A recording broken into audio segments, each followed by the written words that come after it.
Bom dia, querido irmão, paz do Senhor. Estamos hoje no nosso devocional, nesta manhã, no livro de Isaías, nosso capítulo 51, 52 e 53. E chegamos a um ponto alto no livro, onde é um dos textos mais conhecidos do livro do profeta Isaías.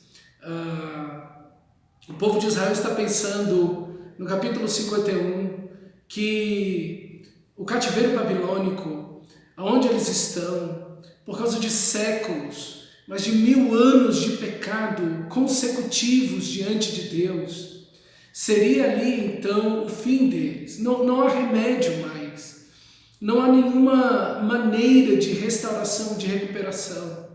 Eles abandonaram a Deus de forma muito drástica, muito bruta. Eles abandonaram completamente o Senhor da glória e deixaram o nosso Deus. E aí então tudo que existe na cabeça deles é a ideia de que eles serão completamente destruídos, como aquelas outras nações foram. Nós nunca mais vamos ouvir dos filisteus, dos amorreus, dos jebuseus, dos heveus, dos ferezeus e dessas nações que estavam ali, Edom, Moabe, enfim, todas aquelas nações que ali estavam, nunca mais ouviríamos dessas nações. Elas são completamente dizimadas, destruídas. E é esse pensamento que tem na cabeça da nação de Israel. Mas eles se esqueceram da promessa, eles se esqueceram da aliança. E é isso que o pecado faz na vida de uma pessoa. Ela já não vê mais nenhuma possibilidade em sua vida, ela já não vê mais saída, ela já não vê mais recursos, ela já não vê mais como haver salvação. Ela não consegue, se for um cristão que tenha caído, tropeçado, pecado, geralmente vê um senso de culpa tão profundo, tão intenso em seu coração, de que não há perdão, de que não há restauração, de que o casamento, um relacionamento com o filho ou com a igreja, isso já não tem mais volta, e às vezes até com o próprio Deus. Será que Deus vai me perdoar diante do que eu fiz, da maneira como eu agi? Eu não quero dizer com isso que Deus quer que você peque. Pelo contrário, o resultado, o efeito dessa salvação é o que a gente consegue enxergar no capítulo 52, é justamente a santificação. Retire-se do meio dela, saiam do meio dela, povo meu. Quer dizer, essa expressão é usada justamente no Novo Testamento para mostrar essa santificação do povo de Deus.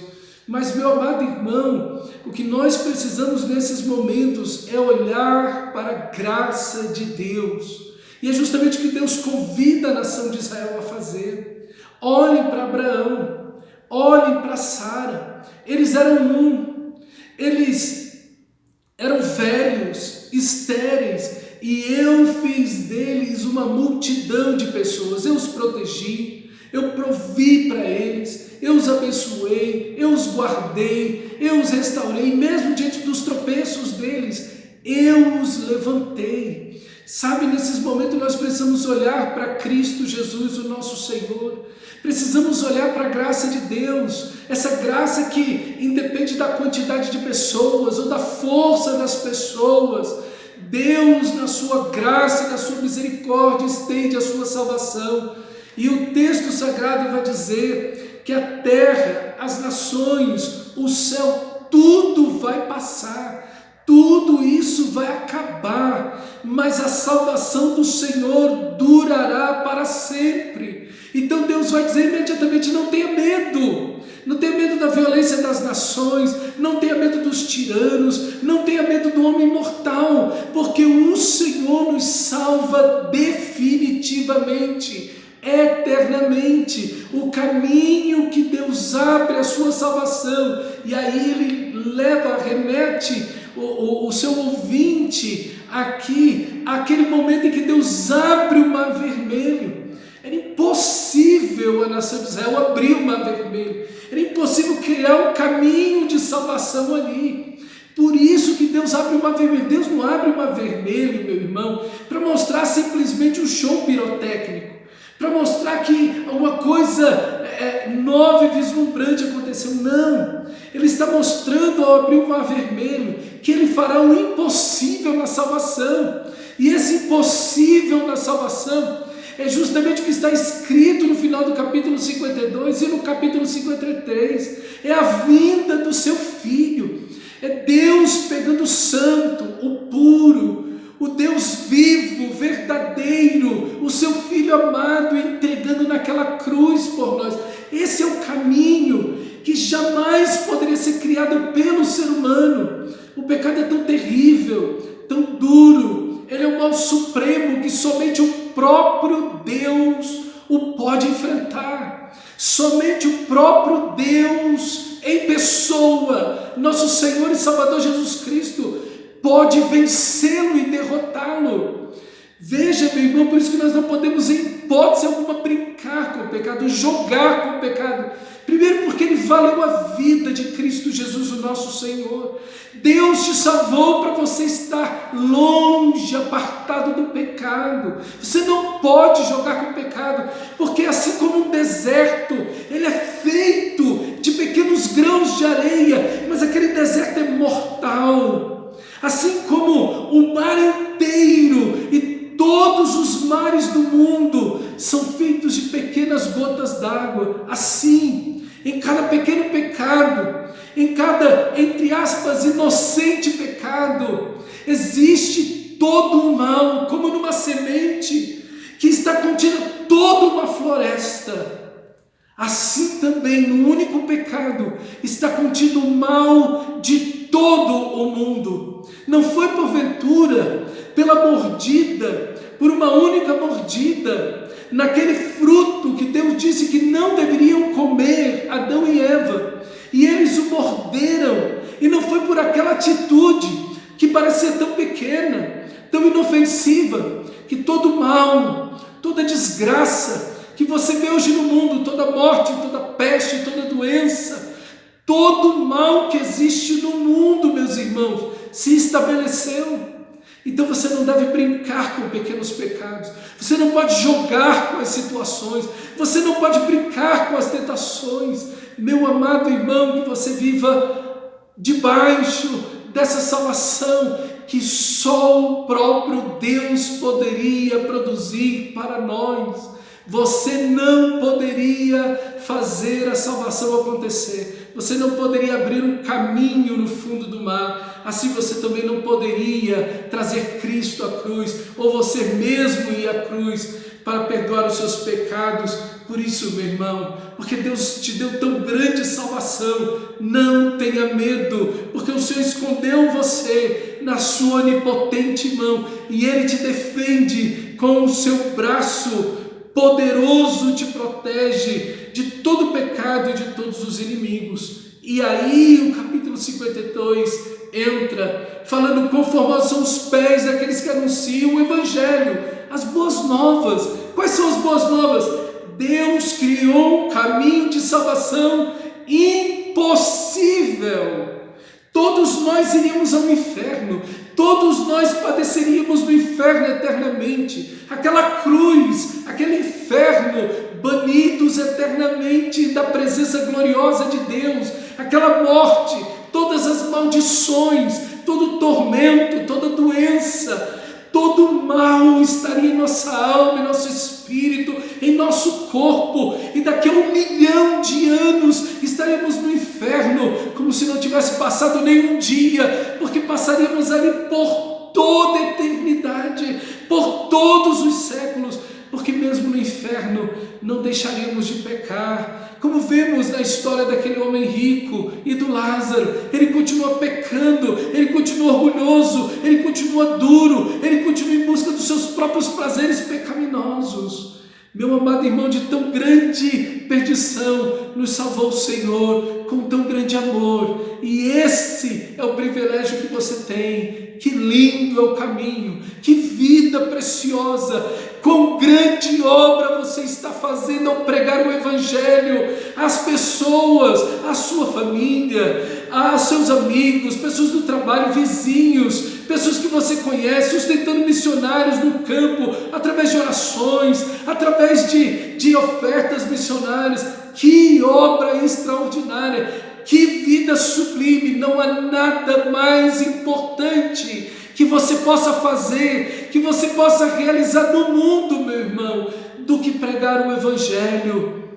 Como banir o medo, como vencer os pecados e como tê-los perdoados, como vencer todos os inimigos. Essa salvação que é anunciada pelo povo de Deus é produzida pelo Messias, o servo do Senhor. E esse texto, irmão, a pura leitura desse texto, do capítulo 52, versículo 13, até o final do capítulo 53, é de uma beleza descomunal, é de uma assertividade, de uma precisão impressionante. Acompanhe comigo na sua Bíblia. Eis que o meu servo procederá com prudência, será exaltado e elevado e será muito sublime.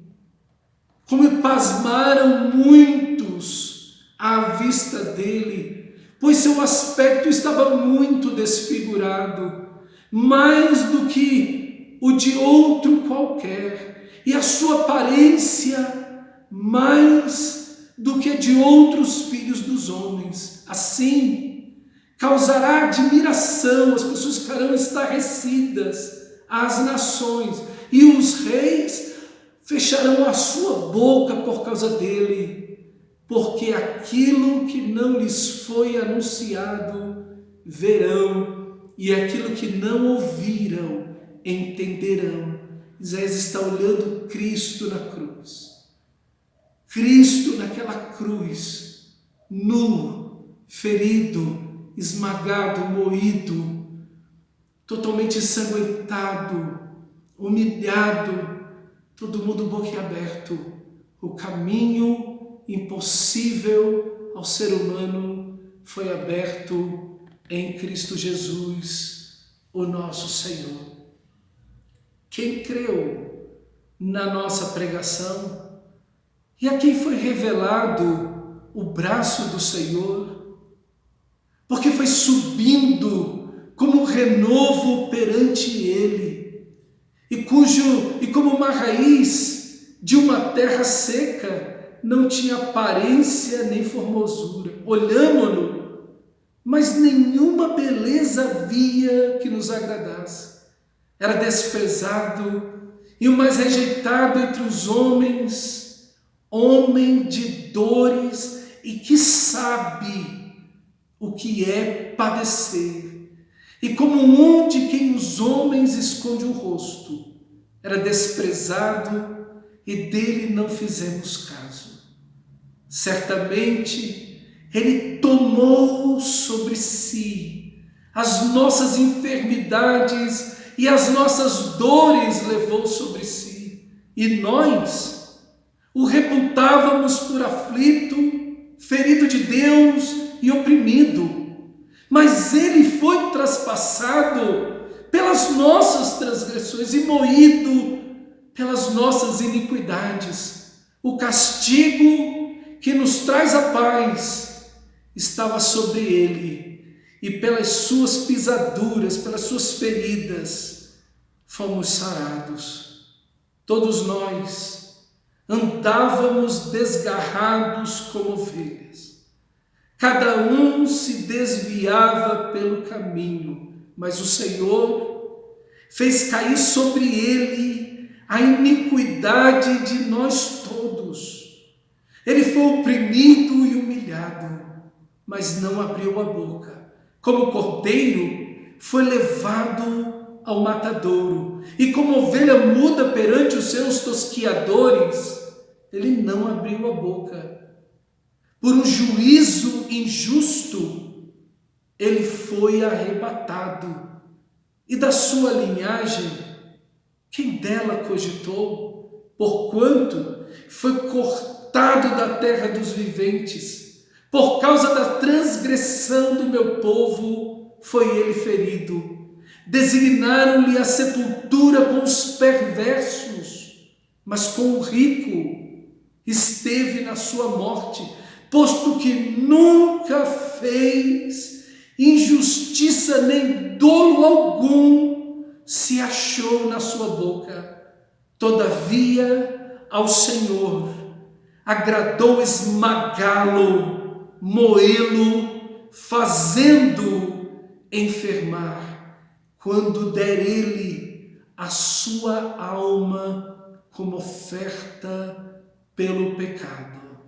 Verá a sua posteridade e prolongará os seus dias, e a vontade do Senhor prosperará nas suas mãos. Ele verá o fruto do penoso trabalho da sua alma e ficará satisfeito. O meu servo, o justo, com o seu conhecimento justificará, salvará a muitos, porque as iniquidades deles levará sobre si. Por isso, eu lhe darei muitos como a sua parte, e com os poderosos repartirá ele o despojo da guerra, porquanto derramou a sua alma na morte, foi contado com os transgressores, contudo levou sobre si o pecado de muitos, e pelos transgressores intercedeu. Esse é Jesus, o nosso Senhor. Esse é Jesus, o nosso Salvador. Ele deu sua vida, o Cordeiro de Deus, o sacrifício pelo pecado, derramou sua alma na morte, foi esmagado pela ira de Deus que deveria nos destruir, recebeu sobre si a iniquidade de todos nós e intercede por você, guardando você, fortalecendo você, para que você seja um cristão cheio do Espírito Santo, frutífero, obediente, santo, fiel ao Senhor. Que você viva por Ele, que a sua vida inteira seja para Ele, que você o ame por tudo que Ele fez por você, que você não meça nada por Ele, que você por Ele não contabilize nada na sua vida, mas que você se entregue completo e totalmente em amor, em gratidão, em entrega, em devoção, em sacrifício vivo, santo, agradável ao Senhor, como resposta de amor e gratidão àquele que fez tudo que era impossível para a sua salvação. Ele enfrentou o pecado no seu lugar. Ele enfrentou a culpa, a condenação no seu lugar. Ele enfrentou toda a maldição, sofrimento, enfermidade no seu lugar. Ele enfrentou todo o inferno no seu lugar. Ele enfrentou toda a ira de Deus no seu lugar. Ele te amou até o fim. E você deve amá-lo também até o fim, meu amado irmão. Que Deus te abençoe, em nome de Jesus.